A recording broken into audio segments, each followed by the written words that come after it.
Namaskar. Welcome to Prakash on Basics. The Nachiket Yam Dialogue is among one of the most important and popular dialogues from the Upanishads. I'm going to talk on those in two parts. A dialogue is between a teacher and the one who's desirous of learning in this particular case. It is from the Kathopnishad of the Krishna Yajurveda. This Kathopnishad has two adhyayas, sections, you might say, with three branches, which are known typically as the three vallis. Each contains around 29, 25, and 17 mantras, and 15, 15, and 17 mantras. Let's keep that detail aside. That's not an important issue. This dialogue is within a story, and the story as well as the dialogue is equally important. And as I said, it is at two different levels. Let's begin with the tale. Vajishravas was a sage. He performed a Sarvamed or Vishwajit Yajna. At the end of this Yajna, he was expected to donate all his beloved belongings. As he was doing this, his son Nachiket saw him donating fallow cows, old, beyond their prime, beyond giving milk, and therefore not in a very good condition. Nachiket saw through that mistake, if you would call it, and asked him, Father, if I am beloved to you, whom are you going to give me away to? The father ignored him at the first. So he asked him again. He again ignored and he asked his father, whom are you going to give me away to? The father, who by now was pretty angry, said, I am going to give you away to Yama, the lord of death. This child realized that he had been donated to a specific person. So he left home and went to Yamaloka. Yama is the god of death. Yamalok is where he stays. And he went there and knocked on the gates and found that the gatesman opened the door and said, Sorry, he's not here. He said, I'll wait. I'll wait for him. And for 3 days, this boy waited outside the door till Yama, the god of death, returned. The god was sad. He'd left a child waiting at his doorstep. This was an Atithi, an unexpected guest, a Brahmin small child. And keeping him without food would have meant harm to Yam himself and his reputation. So he said, Son, I'll grant you three boons for having kept you waiting for me. Ask whatever you want. So the child thought for some time and began his request. He first said, Please ask my father to forgive me. Ensure that he forgives me, accepts me back home again once more, without any restrictions, loving me as much as in the previous case. Yam said, Yeah, that's fine. I'll grant that to you immediately. So as soon as you go back, your father would accept you. And then he asked for a second boon. He said, This Devlok, Devlok is Swarga or heaven as we call it today. Um, this Devlok is supposed to be free of fear, of aging, of death, till Kalpanta, the end of the world cycle as it is believed in Hinduism. There's no hunger, there is no thirst of any sort, there is no sorrow, and there is no fear of you coming and taking them away. Uh, this reaching heaven is achieved only through the worship of fire, Agni. And he is the one who provides the path to Swarga. So please tell me the secret of this Agni. Typically, this then would be the Agni Rahasya. Rahasya is the secret. So the Yam accepted. He granted him that boon and taught him what this fire worship was.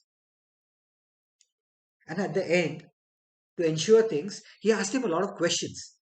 Yam asked the child questions, and Nachiket could answer all of them, satisfying Yam itself.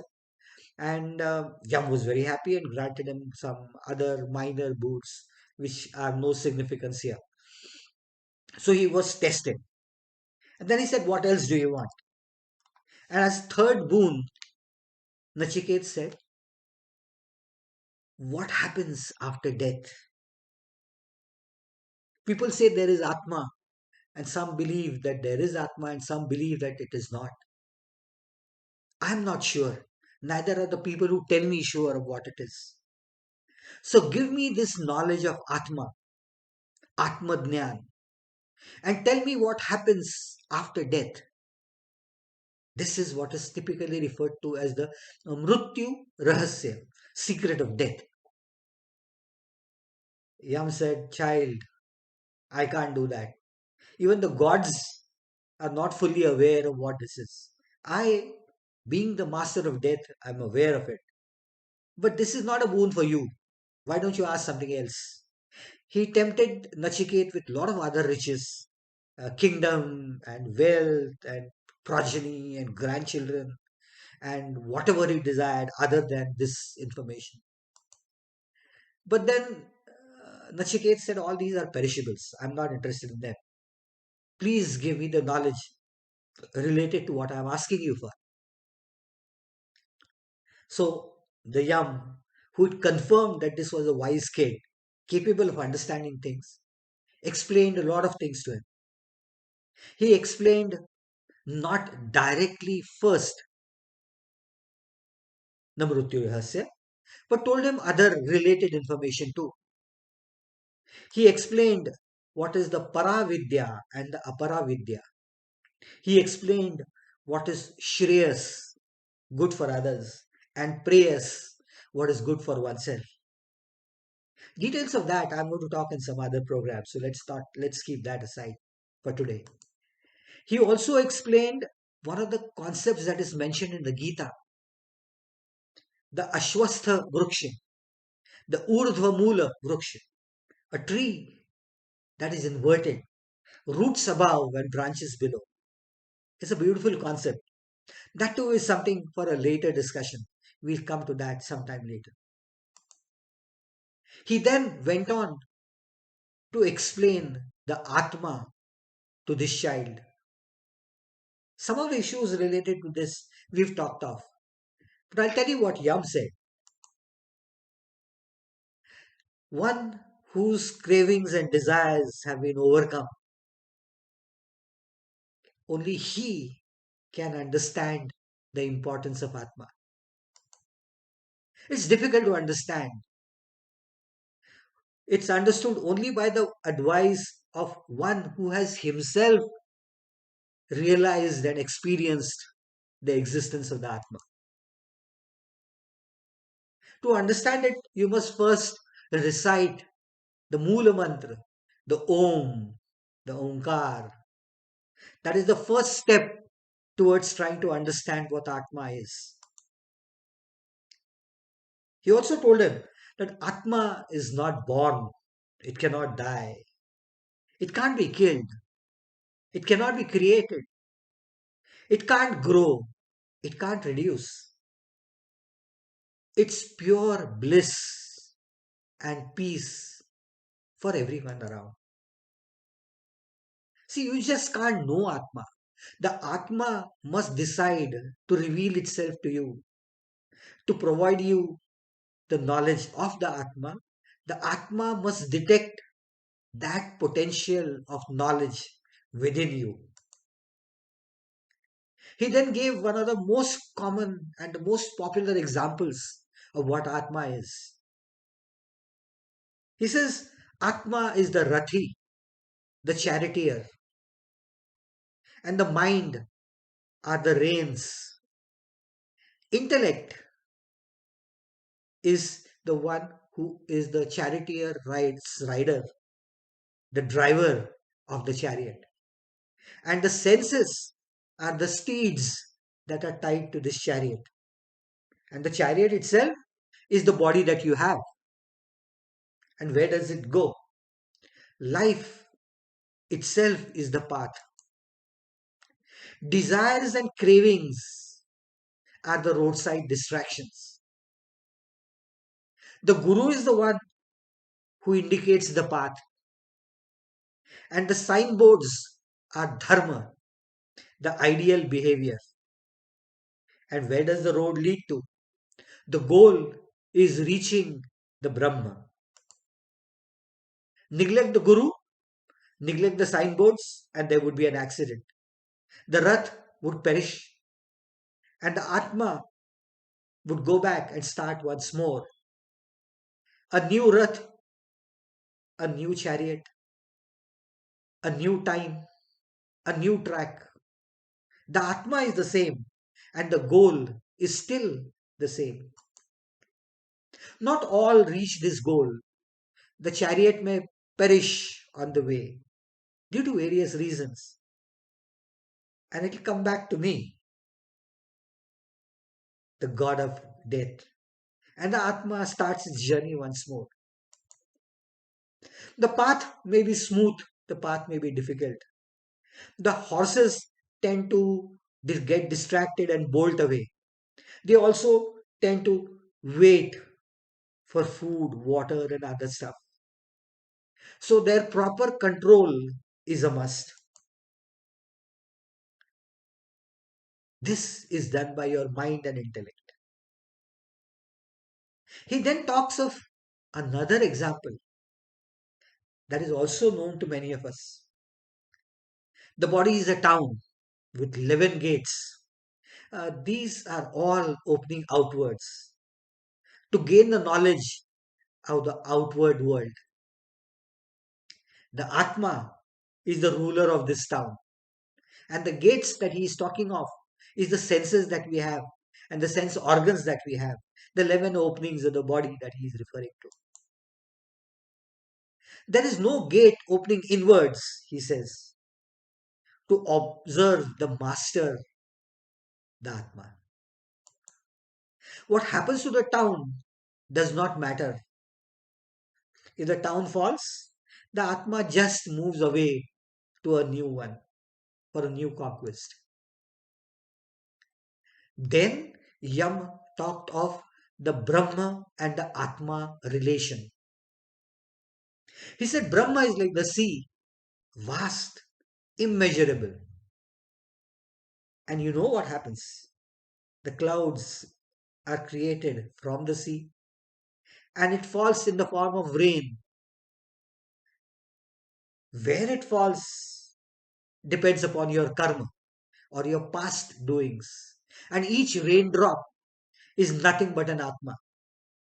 And it flows down and along different paths. While flowing down, it acquires additives, which are good, which could be bad, which could be due to your guru's company or your bad company, to your education, to your behavior, and other issues. And final destination is trying to merge with the ocean once more, merging with the Brahma. Once it merges back, every quality absorbed prior is left back. It becomes insignificant and you're back into the sea. If it is consumed in between, then it follows the path of recycle. Punarapi jananam, punarapi maranam, as it is said. And Hindu philosophy says that there are uh, 84 million different possibilities where you could be born. Those are the rebirths that are talked of till you gain once more the human form. So it is better that you have self control, you have self restraint, you let the defects settle down, and finally acquire clarity and purity and merge with the sea. The merger then is easier if you are in a better state. So the Yam gave this knowledge to Nachiket, who returned home happily, realizing that the Atma is undestructible. And the merger with the Brahma is the final step. But then what is death? So death is no death, is what he was to realize. But let's come to the practical aspect. How?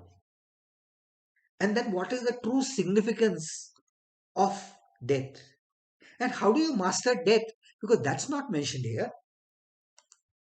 The answer, dear friends, as to what happens and how it is to be mastered is not in the Kathopnishad, but the 48th mantra of the Mundakopanishad, a different Upanishad. That higher level of the Nachiket Yam dialogue and its final interpretation, I think we'll wait for a week for that. I'll talk of that in the second and the higher level of the Yam Nachiket dialogue, trying to understand what really is the significance of death and how we must approach it, what is to be done, what has been told by the Upanishads, how have they advised us. We'll come to that next time, next Saturday. If you like this information, let your friends also gain this knowledge. Please like and subscribe to this channel. Till we talk of the higher level of the Yam Nachiket dialogue next time, next Saturday. Namaskar.